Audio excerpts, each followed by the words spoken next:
En la ciudad de Salamanca se levanta uno de los edificios más paradigmáticos del barroco español, el Real Colegio de la Compañía de Jesús, conocido vulgarmente como la Clerecía. Situada frente a la célebre Casa de las Conchas y no muy lejos de la catedral, contribuye a reforzar esta parte monumental de la ciudad en torno a su universidad. Sobre aquel mundo de humanista arquitectura se alza hoy poderoso el imponente conjunto jesuítico de la Clerecía, regia fundación debida a Felipe III y doña Margarita de Austria, la cual había manifestado en su testamento el deseo de contribuir con esta obra a la formación de los jóvenes jesuitas para mejor combatir la herejía protestante en Europa y convertir a los infieles de las Indias. La fachada principal de la iglesia, comenzada en 1617, tiene toda la grandiosa elocuencia de la arquitectura barroca, acentuando su fuerza en las cargadas y airosas torres y espadaña central, sobre la que campea la imagen de la Virgen entre los reyes fundadores.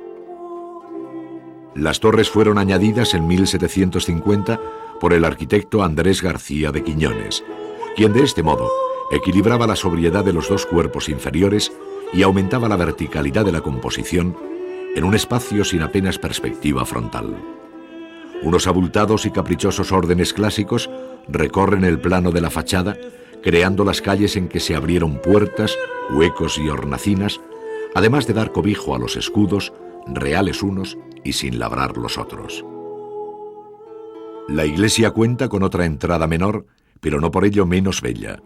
Su refinado y contenido diseño, de un orden dórico romano y frontón curvo, rompe el desnudo silencio del muro en que se inserta. Su sencillez contrasta con la portada del colegio, cuyo dieciochesco barroquismo se advierte tanto en su concepción general como en la utilización de estípites y golpes decorativos de carnosa vegetación y relieve. En torno al claustro, o próximo a él, se incorporan piezas como el antiguo refectorio y cocina. Pero interesan ahora otros ámbitos como la biblioteca, o mejor aún, las aulas y celdas que se abren a largos corredores abovedados. De entre las aulas, la de mayor entidad es la dedicada a las disputas teológicas, más conocida como el General de Teología, escenario de las últimas discusiones de raíz contrarreformista. Dispuesto a modo de paraninfo, esto es, una amplia sala con bancos corridos junto a sus muros y un púlpito en un lado, el aula de teología ambientó su interior con un rico programa iconográfico, sobre muros y bóveda, que exaltaba a la Compañía de Jesús a través de los más preclaros defensores del espíritu de Trento. La bóveda lleva una vistosa ornamentación de estuco que subraya su carácter tectónico, con cuadros y medallones que completan el ambicioso programa iconográfico trazado por el jesuita Lino Franco. Finalmente, sobre este cuerpo de corredores, aulas y celdas, dominando los tejados propios y ajenos, se levanta un paseo mirador como si fuera el espinazo vertebrado de la gran arquitectura de la Clerecía.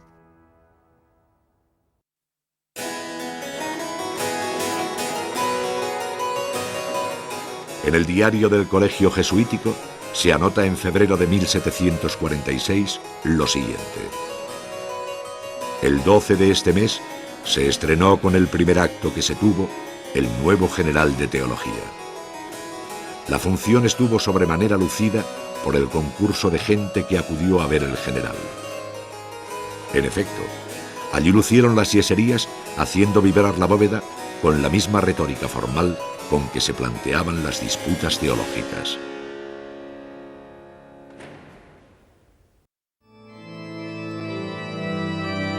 La imagen más espectacular de la Clerecía corresponde al claustro de los Estudios, uno de los patios de mayor monumentalidad del barroco español. Su tamaño, altura e imagen transmiten grandeza. Su columnario orden gigante, potencia.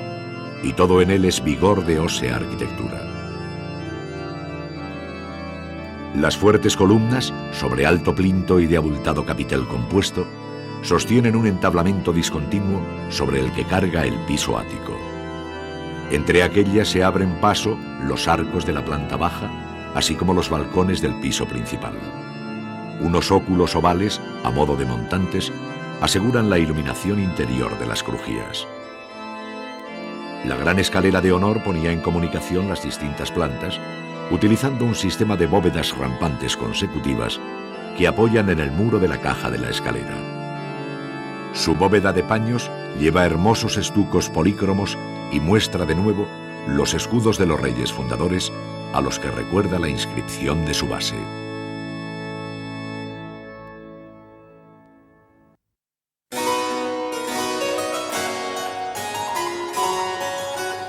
Las distintas alturas del poderoso claustro de los estudios, cuya imagen exterior destila vigor y energía ascendente, se comunican por medio de la escalera de honor. En este prodigio constructivo, cuyos tramos apoyan en bóvedas rampantes, entregadas en el muro y sin apoyo intermedio alguno, culmina una rica tradición española de escaleras monumentales en piedra.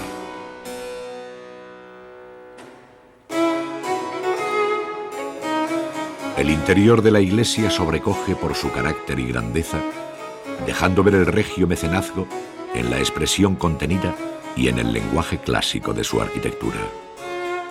Sin poderlo evitar, se recuerda desde aquí la iglesia del monasterio de El Escorial, pues no en vano el monarca era hijo de Felipe II y el arquitecto Gómez de Mora, continuador del espíritu herreriano.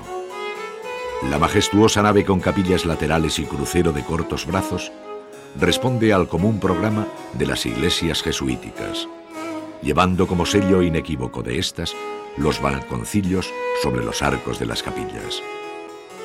Las bóvedas de cañón con lunetos de la nave y crucero se dan cita bajo la formidable cúpula sobre pechinas que proyectó el jesuita Pedro Mato, donde los escudos reales vuelven a recordar a los fundadores. El presbiterio comunica con la antigua y monumental sacristía, también de noble abovedamiento y presidida desde uno de sus lados menores por un retablo hornacina de fino estilo rococó. En su interior, un magnífico Cristo atado a la columna, firmado en 1760 por el escultor Luis Salvador Carmona.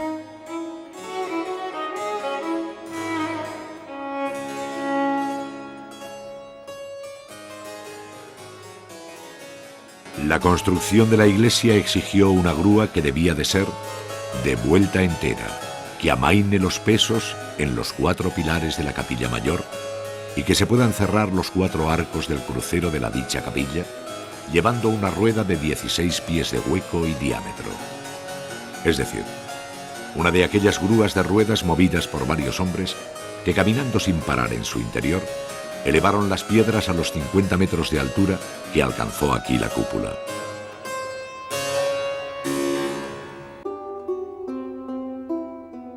En el equilibrado ambiente formal y cromático de la iglesia, irrumpe con fuerza la gran máquina, verdaderamente barroca, del retablo mayor.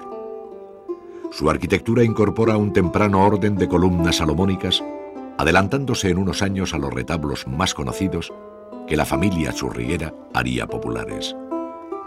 Entre sus antecedentes se encuentra este de la clerecía, ensamblado por el maestro Juan Fernández entre 1673 y 1675, y probablemente dorado por Antonio Fonseca.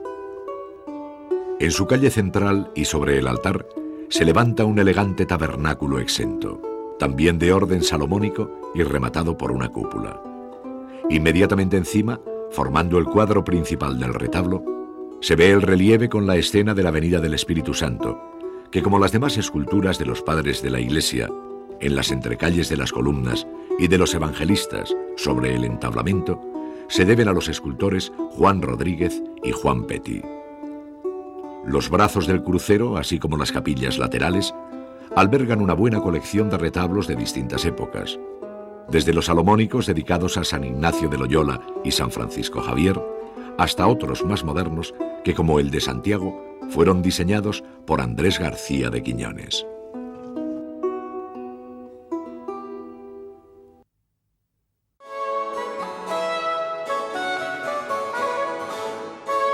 El retablo mayor alberga en su calle central el tabernáculo que pedían las disposiciones conciliares de Trento, para cobijar el sagrario donde se reserva la Eucaristía.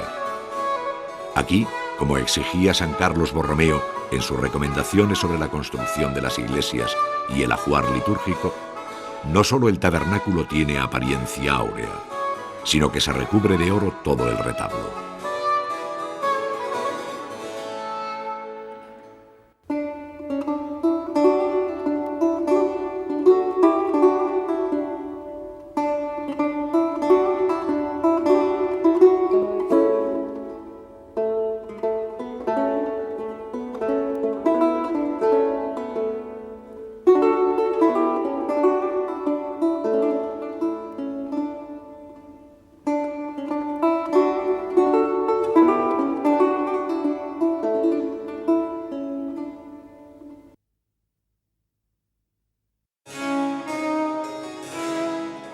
El proceso de la pérdida del papel hegemónico de España en Europa condujo a guerras interminables que dejaron exhausta a la sociedad española, azotada por impuestos, sin trabajo, abandonando el campo y buscando inútilmente fortuna en la ciudad o en el ejército.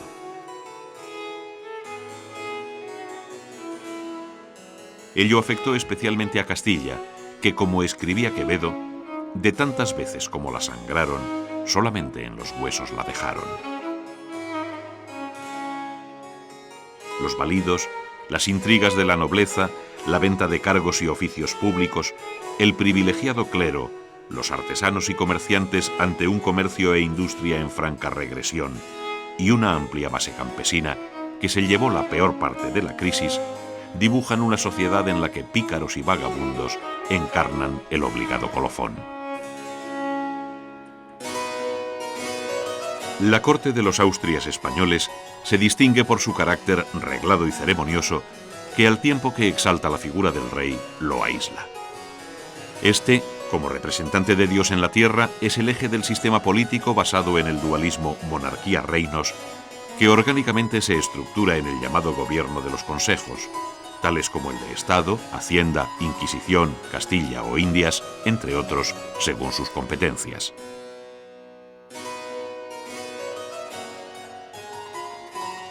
La impronta personal del monarca llegó a desdibujarse hasta casi desaparecer, pues tanto Felipe III como Felipe IV y Carlos II gobernaron a través de validos, esto es, grandes nobles amigos del rey, como el duque de Lerma o el conde-duque de Olivares, que garantizaban la coordinación entre las instituciones. Las reformas propuestas por el conde-duque de Olivares llevaron a la monarquía de Felipe IV a una honda crisis política que se saldó con el levantamiento general de Cataluña y la independencia de Portugal.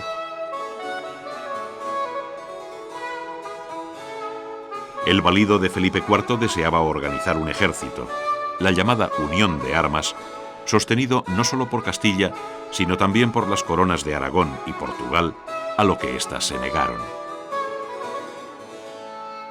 En contra de la política castellana de Olivares, Andalucía y Aragón también conocieron levantamientos y conspiraciones encabezados por destacados miembros de la nobleza, agravando así la crisis institucional abierta entre el centro y la periferia. El proyecto ilustrado y centralista de los primeros Borbones resolvería drásticamente estas cuestiones.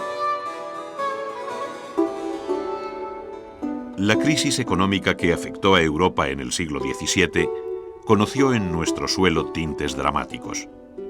Entre los factores que contribuyeron a ello, encontramos el descenso de la población activa motivada por la expulsión de los moriscos bajo Felipe III, la mortandad causada por la peste de 1600 y por la padecida en los años de Felipe IV, la disminución de las remesas de plata americana, la errónea política agraria y ganadera, el caos monetario y el agotamiento demográfico e industrial de Castilla.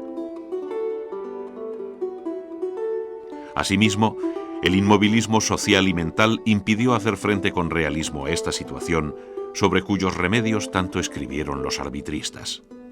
Solo con Carlos II se inició una recuperación con propuestas eficaces como la Junta de Comercio.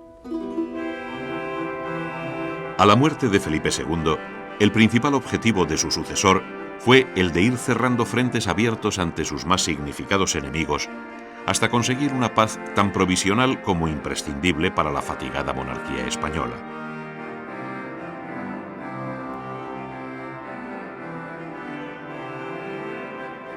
Sin embargo, la intervención de Alemania en 1618 y la no renovación de la tregua con los rebeldes holandeses en 1621 conducirán a un nuevo proceso bélico que supondría el final de la hegemonía española en Europa. Primero, la paz de Westfalia en 1648 y luego la de los Pirineos en 1659 suponen un nuevo orden internacional de distinto equilibrio en el que la monarquía francesa se convirtió en el árbitro de Europa. La muerte sin descendencia de Carlos II, el último monarca de la Casa de Austria, hizo de la cuestión sucesoria un problema político de gran calado internacional. Los pretendientes, Felipe de Anjou y el archiduque Carlos de Austria, dirimieron la cuestión en la Guerra de Sucesión, que tuvo como escenario no solo la península, sino las tierras de Italia, Alemania y Flandes.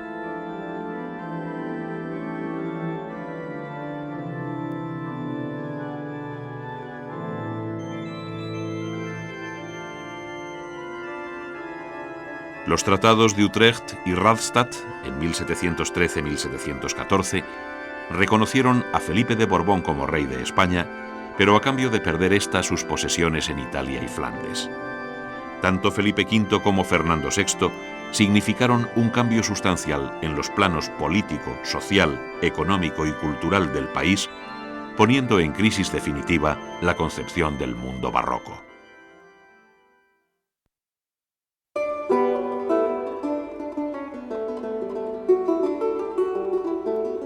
La cultura barroca española responde a un complejo fenómeno con muy desigual perfil, pues al tiempo que se alcanzan cotas sublimes en el campo de la literatura y de las artes, la actividad científica y el pensamiento filosófico conocen una de sus horas más bajas. Tampoco nuestros músicos correspondieron a la fama de nuestros pintores, de tal manera que una cierta asimetría recorre todo el período barroco español, afectando a otros campos de la actividad humana y no exclusivamente a los creativos. Tan paradójica situación se debe en gran medida a la particular coyuntura histórica vivida en el siglo XVII, cuya responsabilidad última se reparten, para bien o para mal, la monarquía, la nobleza y la Iglesia. La renovación de la ciencia y del pensamiento producida por la revolución científica no encontró eco en España, donde se impuso la tradición. La medicina seguía apoyándose en los esquemas de Galeno, mientras que el escolasticismo alimentaba los cursos de filosofía natural en las universidades.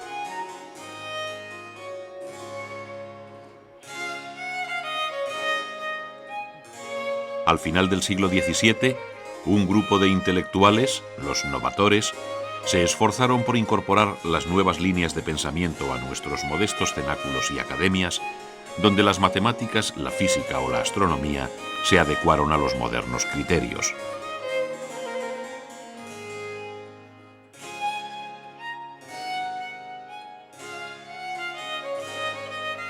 Entre las instituciones de alcance científico de este periodo se hallan el Colegio Imperial de Madrid, la Real Sociedad de Medicina y otras Ciencias, así como el Colegio de San Telmo, ambas en Sevilla.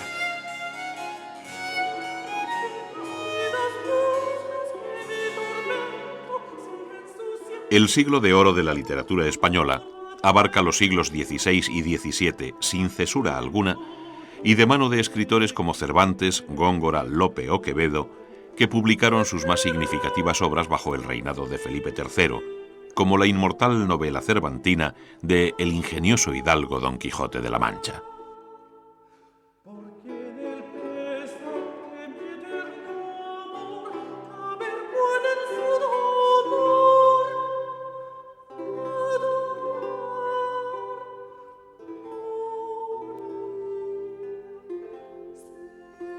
Novela, poesía y teatro fueron los géneros literarios que cultivaron nuestros autores, a través de los cuales desfila un mundo apasionante que va desde la sátira mordaz o el realismo del pícaro hasta las más altas cimas de la lírica barroca.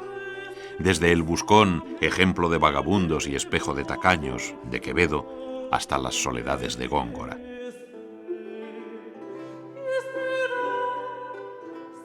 Luego, con Calderón, el teatro alcanzaría su expresión más cumplidamente barroca. El teatro muestra una de las facetas más brillantes de la cultura barroca española. El alcance literario de las obras, con nombres como Lope de Vega, Tirso de Molina o Calderón de la Barca, su puesta en escena en los corrales de comedias y el contenido de lo representado, espejo fiel de una realidad social contemporánea, hacen del teatro la mejor introducción para el conocimiento de la sociedad barroca.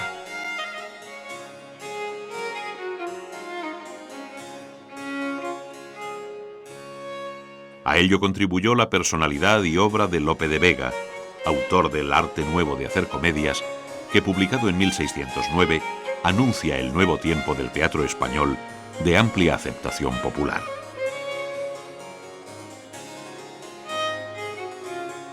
Desde las ligeras comedias de capa y espada hasta los densos autos sacramentales, el teatro fue el espectáculo por excelencia de la fiesta barroca.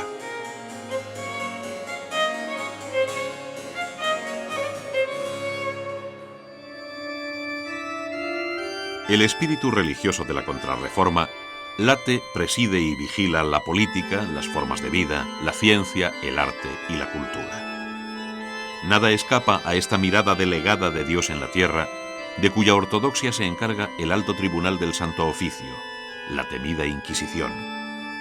El rey es el representante de Dios ante sus súbditos y la monarquía española es la monarquía católica por excelencia, que vio canonizar en este tiempo a San Fernando, Santa Teresa y San Ignacio.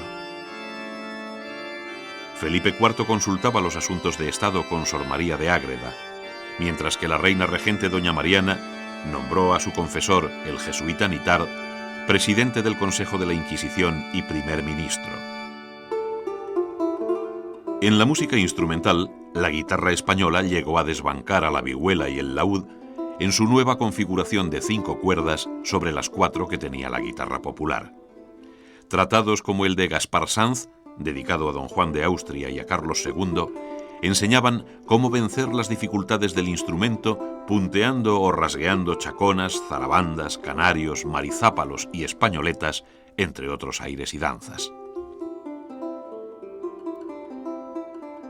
La música religiosa, que acompaña el culto solemne de las catedrales, encontró en el órgano de coro sobre tribunas una de sus más felices expresiones, desarrollando espectacularmente la caja que alberga no solo castillos sonoros, sino otros mudos.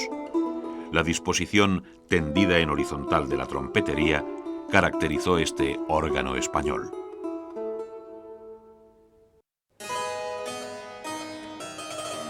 Bajo el término de barroco conocemos todo un largo periodo de la historia del arte y de la cultura europea que coincide con el siglo XVII y buena parte de la centuria siguiente.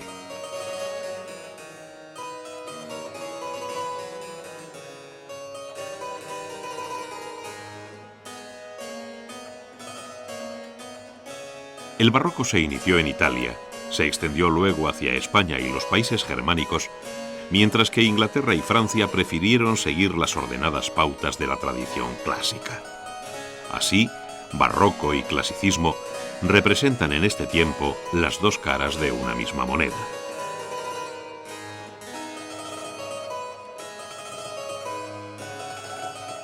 Los graves problemas de este periodo, que conoció conflictos generalizados como la Guerra de los 30 años y hondas crisis de todo orden, tienen su contrapartida en los avances científicos y sobre todo en la abrumadora vitalidad del arte europeo.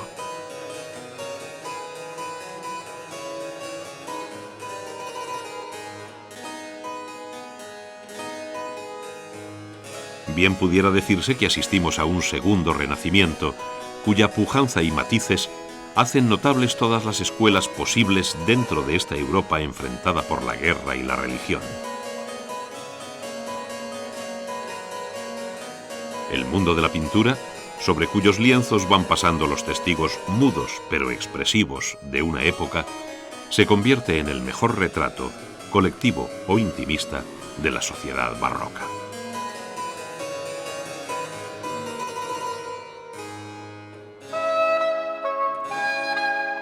El arte barroco español vivió un lento madurar desde los comienzos del siglo XVII hasta su final a mediados de la centuria siguiente.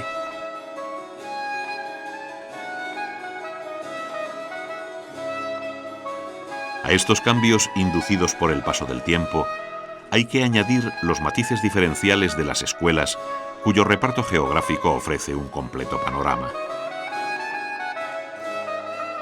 Sin embargo, por encima del espacio y del tiempo, pocos períodos del arte español como este han conocido el peso específico del artista individual, del talento creador.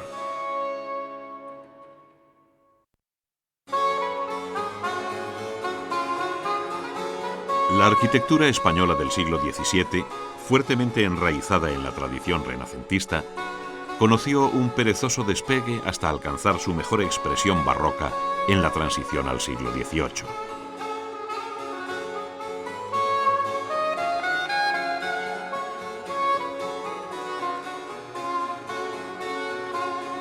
En efecto, las obras y maestros que mejor encarnan e interpretan el espíritu barroco basculan en torno a 1700, cuando las plantas, alzados y bóvedas pierden el rigor geométrico inicial para aventurarse en una fascinante aventura de disolución formal.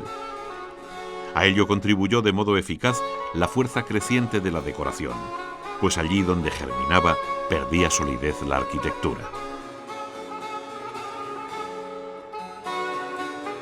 A su vez, los elementos tradicionalmente estáticos conocieron formulaciones nuevas bajo apariencias curvas y torsas que traducen movimiento, tensión y energía contenida.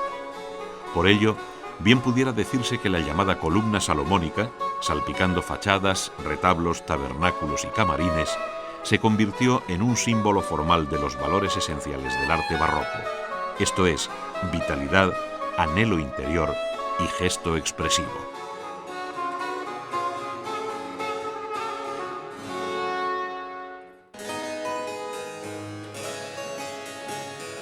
La herencia clasicista que supuso la arquitectura de El Escorial, con aquel estilo sobrio y desnudo utilizado por Juan de Herrera, impregnó la arquitectura de las décadas siguientes, debiendo esperar al reinado de Carlos II para que se produzcan las primeras propuestas formalmente barrocas.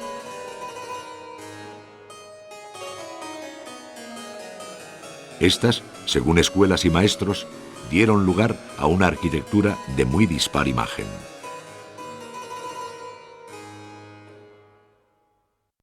La arquitectura barroca en España, con más interés por lo decorativo que por los cambios estructurales, tuvo una génesis propia al margen de las grandes líneas del barroco europeo. Sus perfiles son diversos según la localización geográfica, destacando inicialmente el barroco cortesano, el más influido por lo escurialense, que con peso en Madrid, Salamanca, Valladolid y Toledo, representa la vía más moderada. Luego, en torno a 1680, se iniciaría una fase más agudamente barroca que afectó a todo el país, siendo rara la región que no cuenta con una arquitectura propia barroca en estos dos tiempos, moderado y vivace, permitiéndonos hablar con propiedad de un barroco gallego, andaluz, levantino, murciano o aragonés.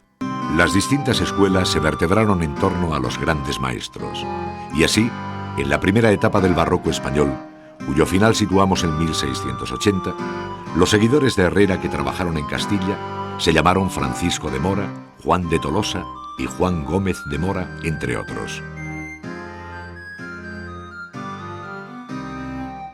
Al mismo tiempo, religiosos como el jesuita Francisco Bautista o el agustino Lorenzo de San Nicolás contribuyeron con su obra y escritos a este primer y sobrio barroco español. Por entonces en Galicia trabajaba Andrade, mientras que Alonso Cano hacía la fachada de la Catedral de Granada y Simón de Pineda se ocupaba de la iglesia sevillana del Hospital de la Caridad.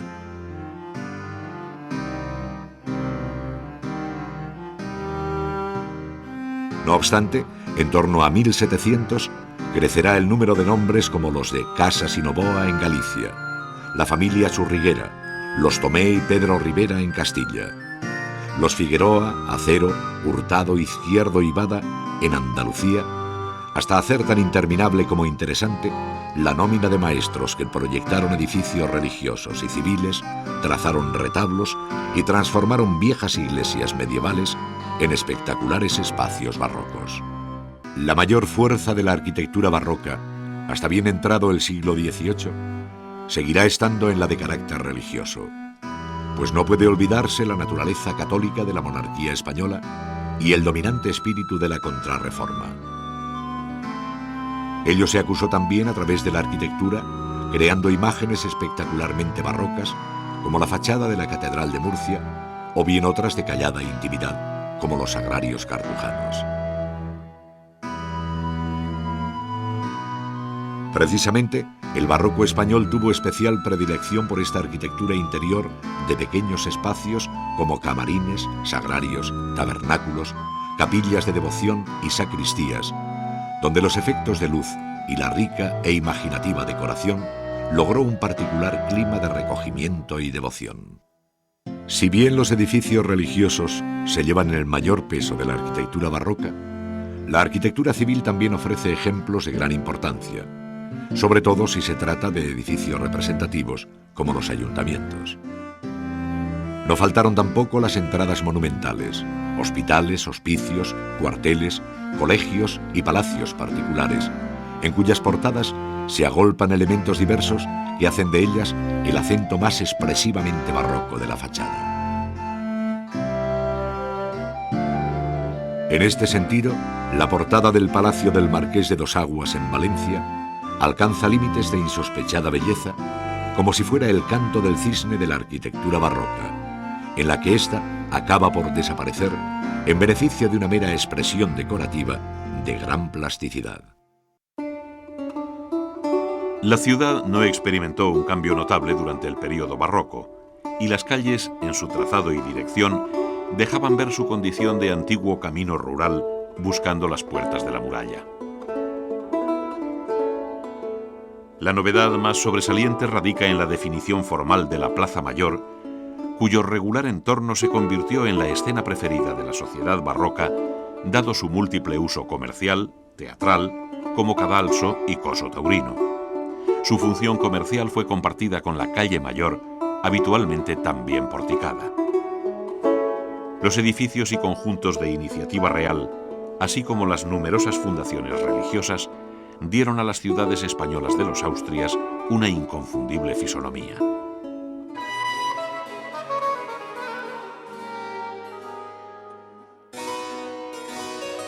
Bajo el reinado de los últimos Austrias y primeros Borbones, se terminó de configurar la organización de los reales sitios en torno a la corte, donde palacio, ciudad y jardines formaron conjuntos urbanos de gran interés. A su vez, ciudades como Madrid, Valencia o Guadalajara adquirieron un cierto aire de ciudad conventual, dado el elevado número de fundaciones religiosas.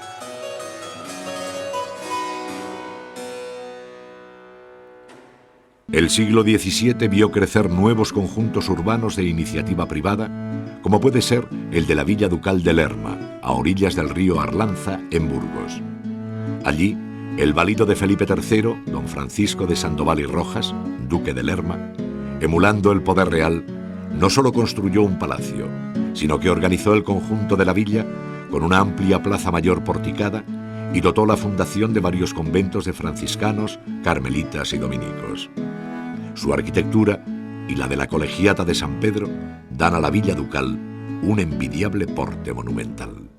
La Plaza Mayor, entendida como plaza regular y porticada en sus cuatro costados, tiene lejanos antecedentes, pero es en los siglos XVII y XVIII cuando alcanza su mejor definición, siendo esta una de las aportaciones más originales a la historia del urbanismo.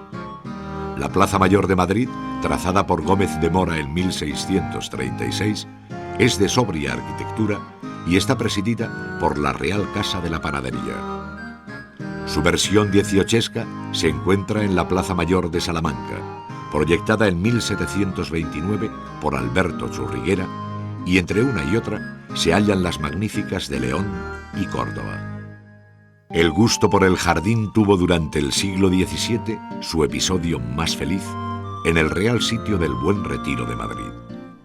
La creación se debió a la iniciativa del conde duque de Olivares, valido de Felipe IV, con ánimo de distraer al monarca en este retiro alejado del alcázar madrileño.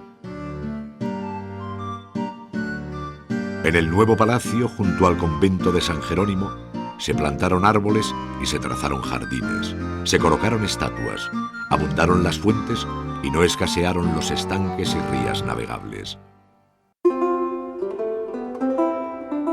La escultura barroca española está impregnada del sentimiento religioso y teatral de la época, dentro de un claro espíritu contrarreformista. De este modo, la escultura se convirtió en un directo lenguaje de fácil entendimiento general, calando en los más íntimos sentimientos religiosos de la sociedad a través de imágenes de gran realismo, cuya extendida devoción las multiplicó en altares, retablos y grupos procesionales. Aquella devoción se manifestó a través de dos estéticas bien distintas, pues si en tierras de Castilla se explotó la fuerza expresionista del dolor físico, con ademanes y muecas de inequívoco significado, los talleres andaluces huyeron de estas visiones desgarradas en favor de un arte más equilibrado y sereno, de irresistible belleza y corrección.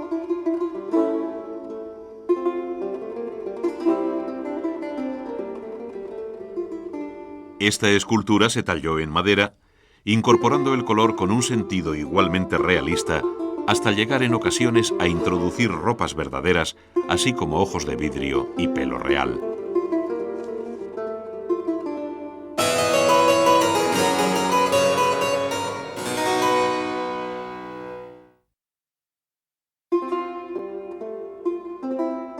La escultura barroca recorre un largo camino que va desde la obra de Gregorio Fernández, a comienzos del siglo XVII, hasta Francisco Salzillo en la segunda mitad del siglo XVIII. El carácter religioso de la escultura, el empleo de la madera policromada, la tendencia al realismo y la organización de los talleres en escuelas de gran personalidad caracterizaron este proceso. La actividad escultórica se halla repartida por toda la península, pero resulta indiscutible la primacía absoluta de los talleres localizados en ciudades con una tradición en el siglo XVI. Es el caso de Valladolid, en Castilla, y de Sevilla y Granada, en Andalucía. Sin duda, los tres grandes centros de la escultura barroca, no desconociendo el papel desempeñado por Madrid, paso obligado para muchos escultores, pero que no llegó a tener una escuela propia.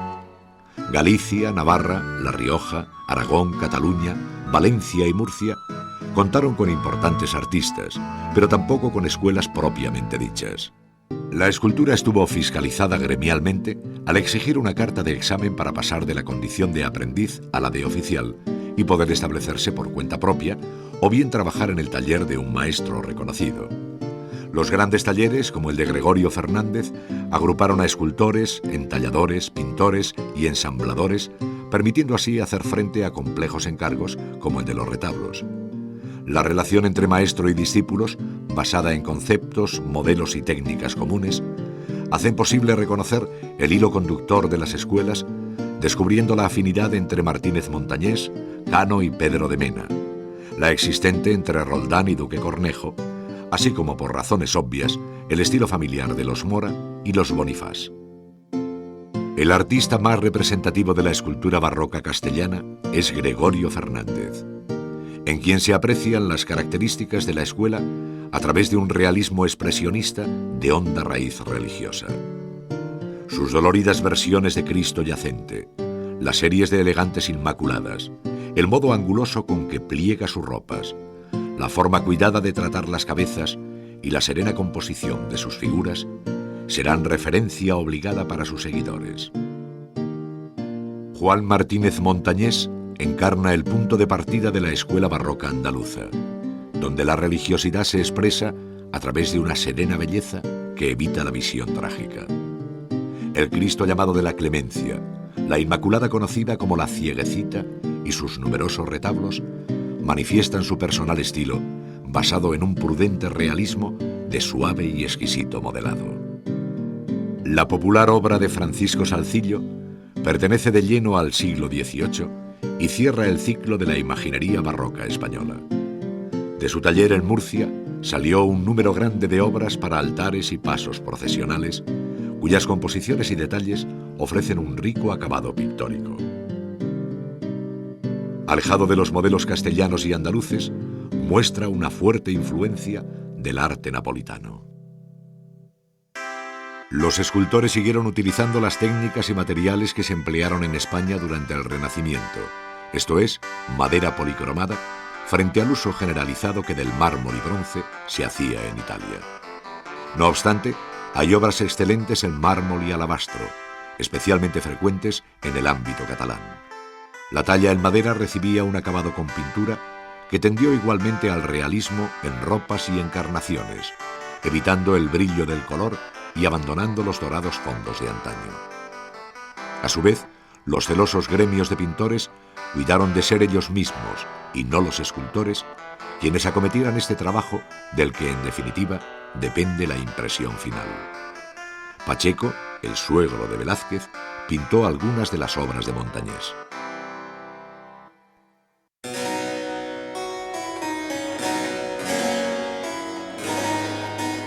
La época del barroco representa para la pintura española no solo la etapa más feliz de su historia, sino la máxima contribución de nuestro suelo al arte universal. De tal modo que nombres como Velázquez, Zurbarán, Ribera o Murillo conducen directamente a la cima de la creación artística de todos los tiempos. Fueron muchas las escuelas y talleres que contribuyeron a tejer este prieto panorama, donde ciudades como Sevilla, Valencia o Madrid actuaron de crisoles en los que se fue recogiendo aquella esencia áurea de la pintura española que, pese a sus diferencias internas, ofrece ante el resto de las escuelas europeas unos rasgos comunes propios de fuerte personalidad. Pero no solo la visión realista o el sentido del color, las técnicas o los temas tratados, predominantemente religiosos, sino que la capacidad de la pintura barroca española para captar los anhelos, el sentir, casi el respirar de la sociedad que late bajo ella, hizo de este siglo de oro pictórico una eterna ofrenda a la belleza para recreo de la vista y goce del espíritu.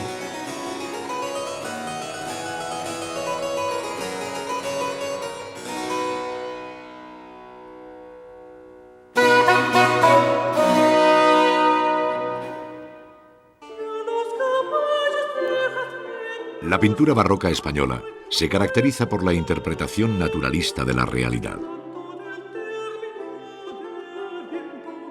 Por su dedicación casi exclusiva a los temas religiosos, así como por el elevado número de grandes maestros en torno a los cuales se organizaron las escuelas. Predominó siempre el cuadro de caballete pintado al óleo, sin que falten conjuntos murales pintados al fresco al modo italiano.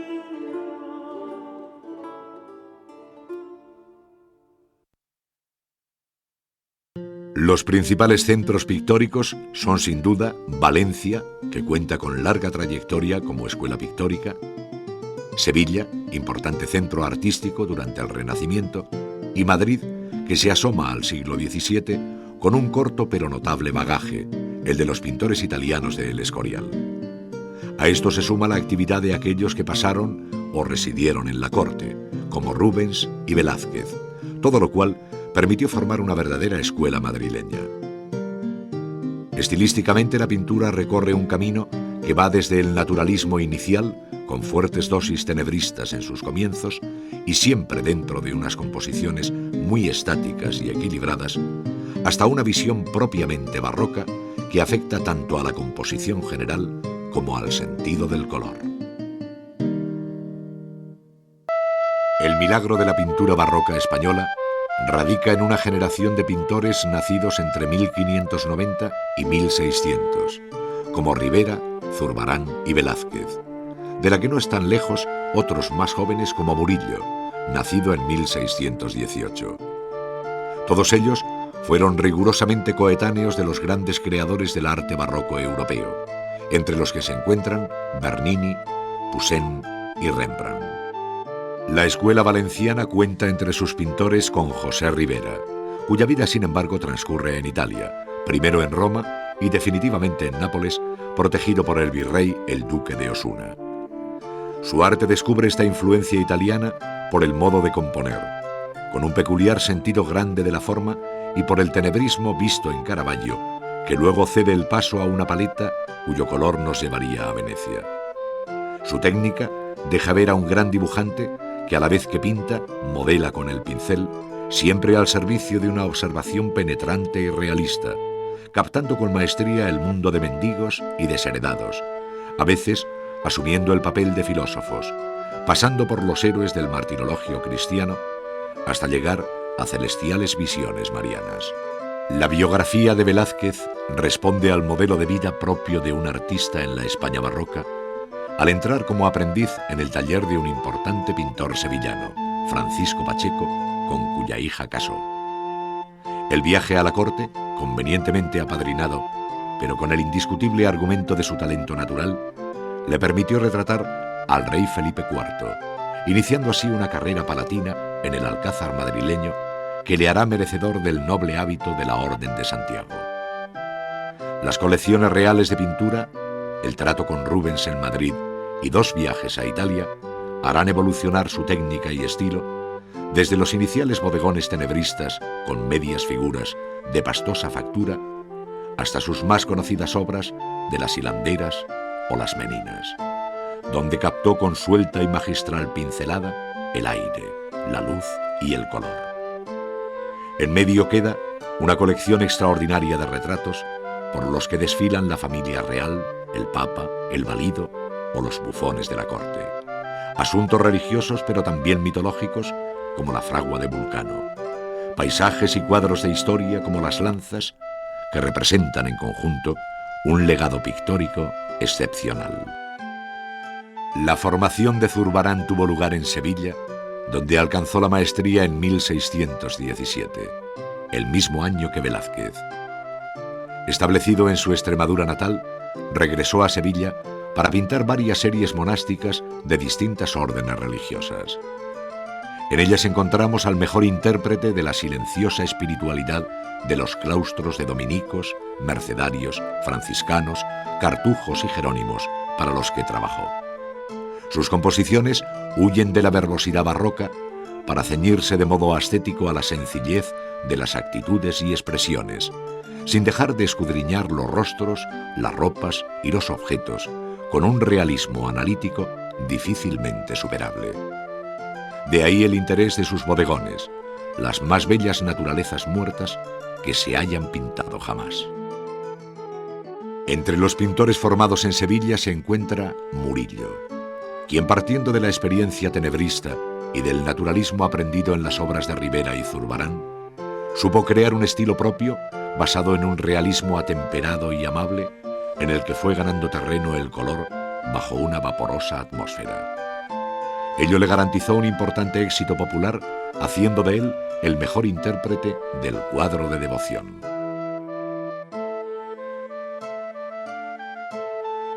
Entre las obras que más fama le dieron se encuentran sus versiones de la Virgen con el Niño, la serie de Inmaculadas, historias como la del sueño del patricio, con detalles de hogareña y cotidiana intimidad, la serie del Hospital de la Caridad y el mundo infantil que asoma en el niño expulgándose o en la vendedora de fruta. El clima contrarreformista que vivió la España del siglo XVII hizo de los temas religiosos su principal argumento. Los asuntos del Antiguo y Nuevo Testamento, pero sobre todo las vidas de mártires, ascetas, ermitaños y penitentes, devociones como la de la Inmaculada Concepción, así como el santoral, incrementado con nombres españoles, inspiraron a nuestros pintores. El arte del retrato tuvo una importancia notable en la pintura barroca como género cultivado por varios pintores, entre los que destacó Velázquez. Autorretratos, retratos de cuerpo entero, en pie o sentados, retratos ecuestres, retratos a lo divino, esto es, con atributos de un determinado santo, en fin, retratos como los que aparecen en las meninas avalan este interés por el género. Las naturalezas muertas, conocidas genéricamente con el nombre de bodegones, servían a los pintores más jóvenes para ejercitarse en la copia del natural ante objetos inanimados de materiales y texturas diversas, incorporando en ocasiones medias figuras. En el siglo XVII se convirtió en un género propio que cultivaron con una devoción casi religiosa Sánchez Cotán, Loarte y Zurbarán. Entre las páginas más fascinantes de la pintura barroca española se encuentran las alegorías, cuadros que bajo una apariencia esconden otros significados de mayor alcance. Entre ellos destacan las postrimerías o jeroglíficos del tiempo y la muerte de Valdés Leal, donde se advierte de lo efímero de la vida y de lo perecedero de los bienes, pompas y otras vanidades terrenales.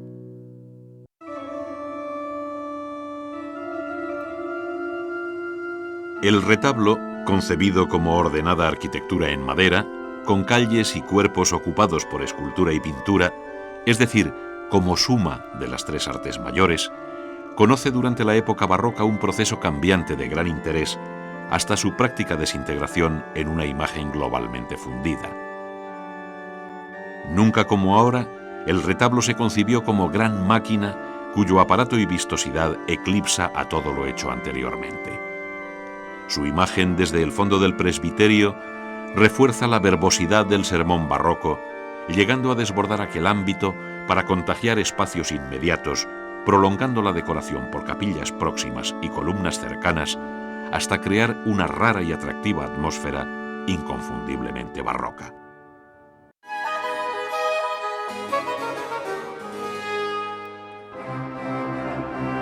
El arte del retablo, en el que participan arquitectos, ensambladores, escultores y pintores, constituye una de las facetas más brillantes del barroco español, desde las complejas composiciones columnarias hasta aquellas más simples que con una sola escena esculpida o pintada rivalizan con la representación teatral al convertir la pintura en telón de boca que se alza.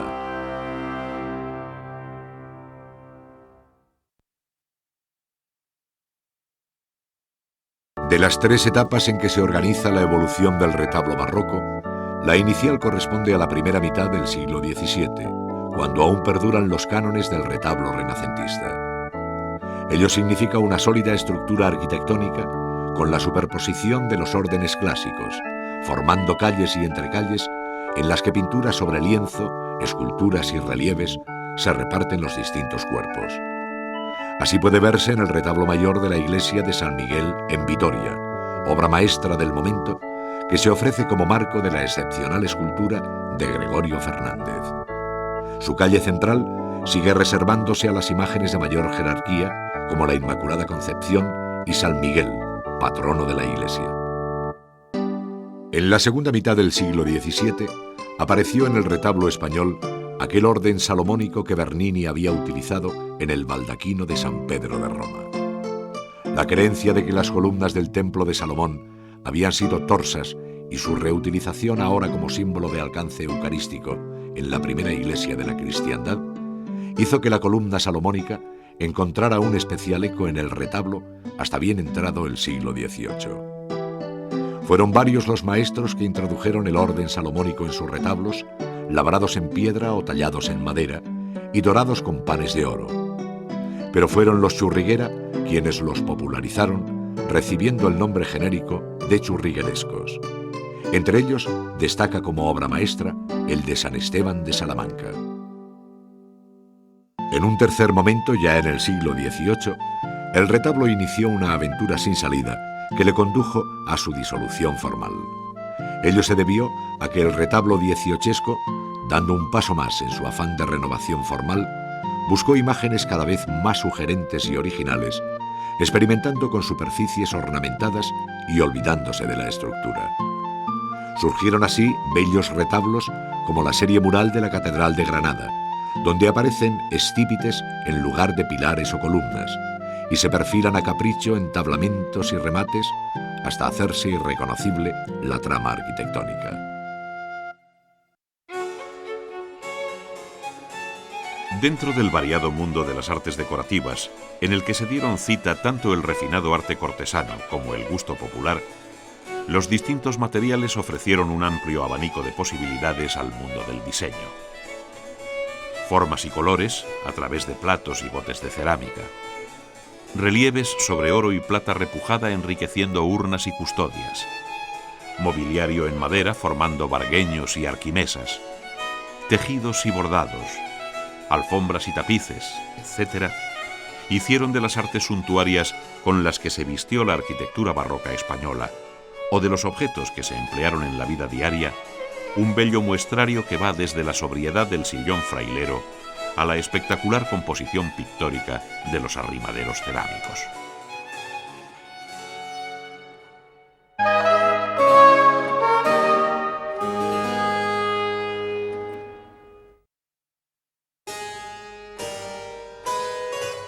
Si bien España atraviesa una honda crisis económica y son varias las pragmáticas reales contra el lujo, las artes decorativas y suntuarias siguen su rica trayectoria, aunque con desigual pulso. Así, mientras que la orfebrería y la cerámica conocen una etapa brillante, el mobiliario se mantiene en un tono muy austero y la tradición de nuestros rejeros prácticamente se extingue.